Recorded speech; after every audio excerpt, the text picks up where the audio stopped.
Alors, toutes les années pour Noël, ma mère nous prépare du pain d'épices. Donc, il est succulent, il se conserve énormément dans le frigo. Je l'enveloppe et franchement, il se conserve, mais énormément. J'ai fait hier de la crème anglaise. Simon, il m'a dit, ah, fais-moi de la crème anglaise, comme ça, je mange le pain d'épices sur un lit de crème anglaise. Donc, je dis, bon, allez, je le fais. Donc, je l'ai fait au Thermomix, très simple. Je mets tous mes ingrédients dedans. La crème anglaise, une fois qu'elle est terminée, je la mets dans une bouteille. Donc, l'idéal, c'est une bouteille en verre. J'avais pas, donc j'ai mis une bouteille en plastique. Vous le conservez quelques jours au frais. Nous, ça va pas durer très longtemps. Et c'est vrai que pour manger avec du gâteau comme ça, la crème anglaise ou même comme ça, en crème anglaise en dessert, c'est pas mauvais. J'ai récupéré aussi des œufs. Regardez le monstre. Le monstre. À côté de celui-ci, vous avez vu la différence de ces deux œufs? La différence de taille avec les œufs. Voilà, donc ça doit être sûrement un double. On le cassera ensemble, on regardera. Voilà, quelques œufs. Donc finalement, je comptais en acheter. Finalement, elles sont encore un petit peu généreuses. Mais à mon avis, ça tire à sa fin là. Hein. Donc voilà, j'ai préparé le petit goûter à Simon. Je vais vous montrer comment je procède.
Ah, elle a que commencé à gonfler.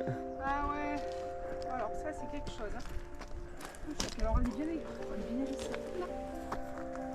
Ah, en plus cher. À la queue.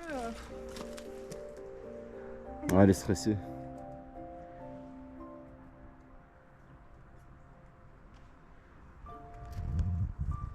Alors on y va?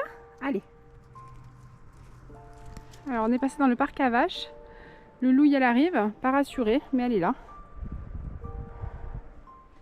Il y a pas mal de boue. Oh là là, c'est trempé en bas.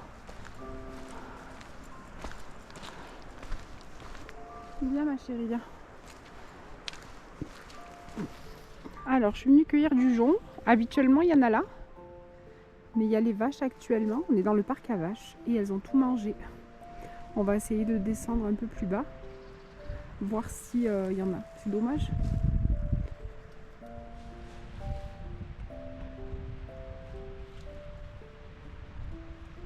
Elle n'est pas rassurée la loulou, hein. Si j'avais su, je l'aurais laissée à la maison. Ouais, c'est pas un jour avec. Oh tiens ma loulou. Mais qu'est-ce que tu fais là-haut? Qu'est-ce que tu fais? C'est un grand arbre ça, hein? Tu t'amuses?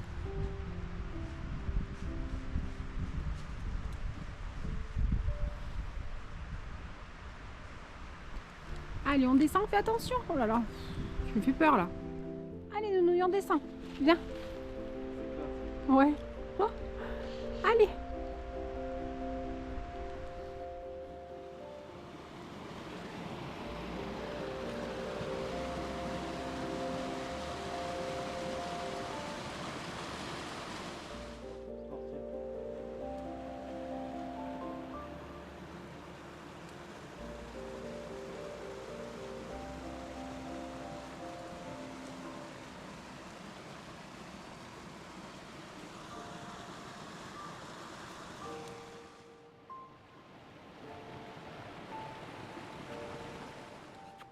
Mais n'aie pas peur, viens. On va y rentrer là, parce qu'elle est vraiment pas tranquille.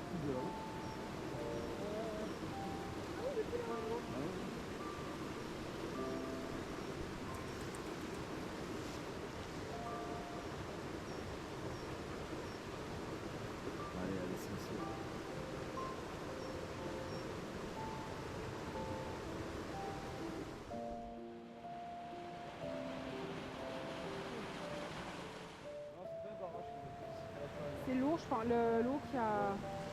Ouais. Ouais, l'été, tu viens là, tu mets les pieds dans l'eau, t'es bien. C'est clair.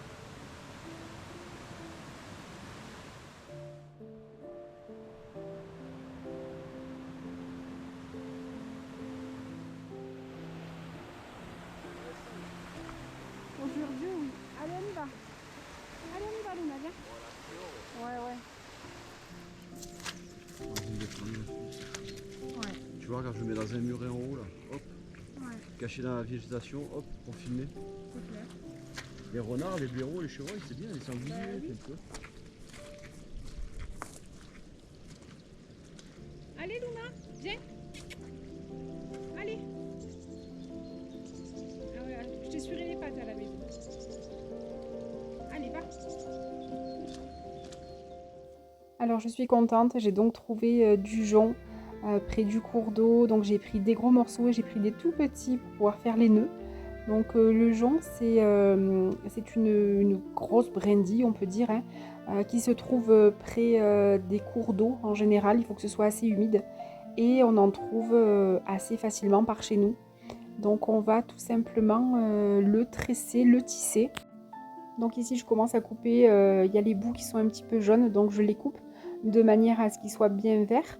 Et je vais les recouper en deux, de manière à faire des morceaux de 30 cm à peu près.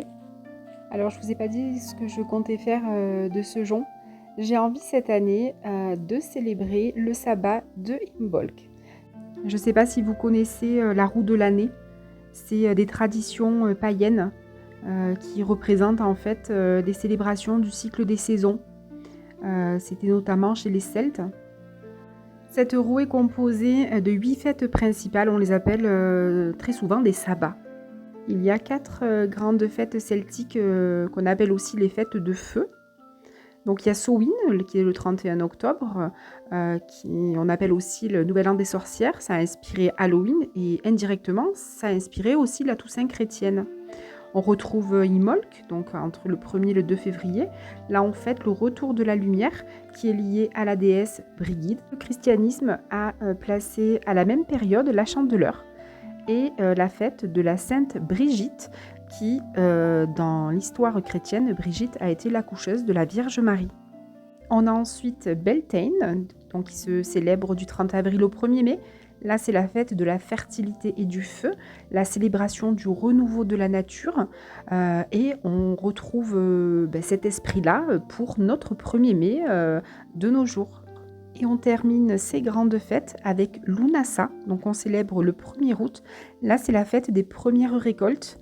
Les chrétiens l'ont repris d'ailleurs avec la fête des moissons le 15 août pour l'Assomption. Après ces grandes fêtes dites du feu, on retrouve les 4 fêtes solaires qui sont donc les solstices et les équinoxes. Le premier, le solstice d'hiver fin décembre, qu'on nomme Yule. Donc là, c'est la renaissance du soleil. Ça a fortement influencé Noël avec le sapin, les bûches et la lumière qui revient. On a ensuite Ostara, qui est l'équinoxe de printemps, au mois de mars. Là, c'est l'équilibre entre la nuit et le jour, le retour de la vie. On y trouve l'origine des symboles de Pâques avec des lapins, des œufs et le renouveau. On retrouve ensuite l'Ita, qui est le solstice d'été au mois de juin.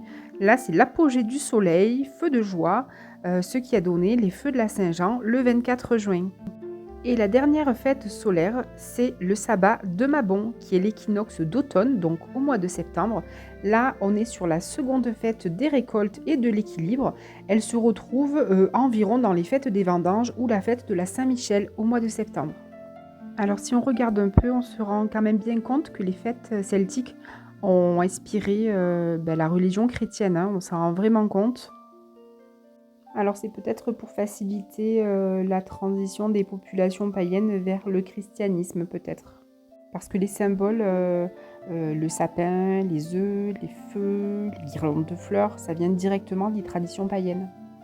Alors j'ai ma foi, mais j'aime aussi célébrer les saisons, comme une manière d'honorer la nature et un peu les mystères de la vie aussi. C'est important de marquer le temps, de remercier et de contempler cette nature qui de saison en saison ne cesse d'évoluer en fait.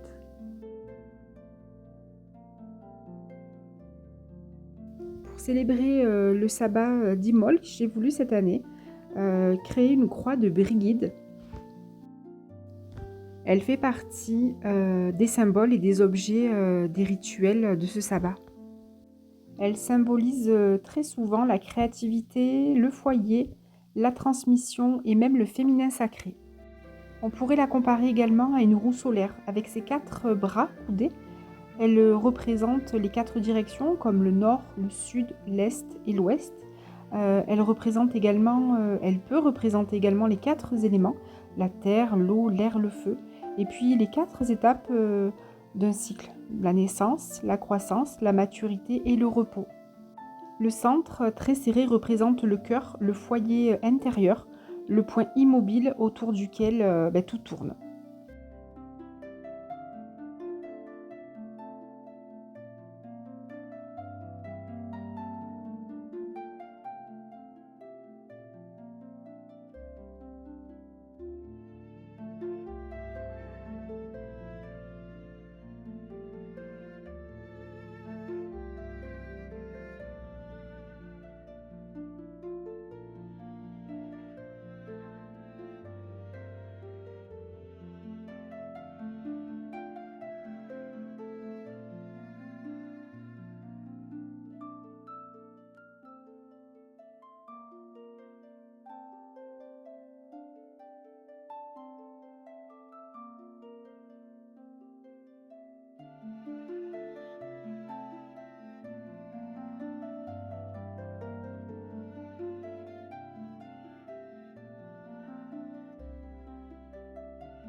Alors, j'avais envie de vous partager mon petit hôtel que j'ai fait pour Imbolc. Alors, donc pour Imbolc, comme je vous ai expliqué, c'est une fête ancienne, c'est un sabbat païen qui est issu des traditions celtes. Donc, on célèbre le retour du soleil, de la lumière, et on est à mi-chemin entre la saison sombre et la saison claire. Donc, on est à mi-chemin entre le sabbat de Yule et le sabbat d'Ostara. L'hiver n'est pas encore terminé, mais on sent bien que quelque chose change et puis on sent bien que la lumière commence à revenir petit à petit. Doucement, c'est une lumière qui est très légère, c'est une lumière qui n'est absolument pas agressive. Au centre de mon hôtel, on peut retrouver ici le pentacle. C'est un symbole de protection. Il représente l'équilibre des forces. Il représente la terre, l'eau, l'air, le feu et puis l'esprit aussi. C'est un symbole qui est très ancien, qui est un peu de la protection, de l'harmonie. Et il rappelle tout simplement que tout est lié et que la vie suit un ordre naturel. J'ai mis ensuite un agneau qui symbolise le cœur de Imbolc, dans la mesure où l'agnelage pour Imbolc commence.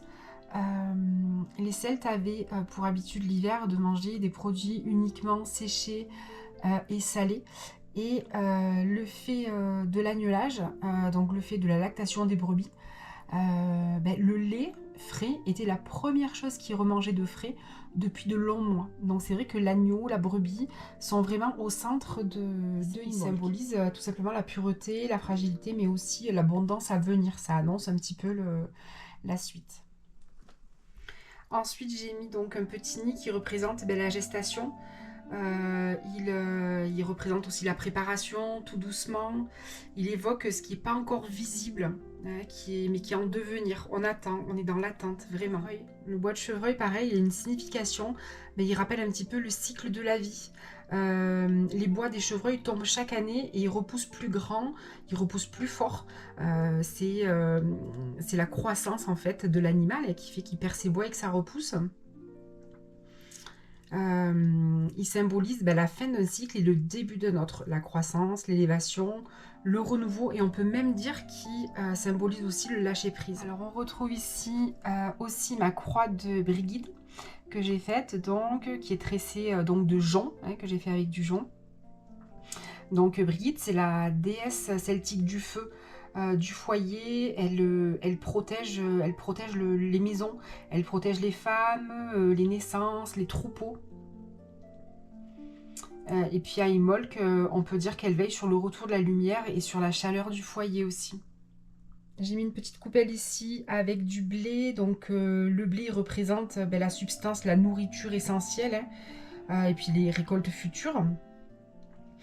J'ai mis quelques petites baies sèches aussi. Ici, j'ai mis, comme on dit chez nous, des gratte-culs. Hein, vous connaissez, je vous en ai déjà parlé. C'est du cynorrhodon. Ça rappelle un peu ce qu'on a conservé pendant l'hiver. Et puis, bon, ça rappelle la mémoire des saisons passées également. Et puis, la gratitude pour ce qui a nourri pendant ces longs mois d'hiver. Ici. Donc le thym, c'est une plante de purification et de protection aussi. Donc il évoque bien sûr la santé, la clarté, la force des plantes médicinales. Voilà, là on a des plantes, des petites branches avec, j'ai des petites branches avec des bourgeons.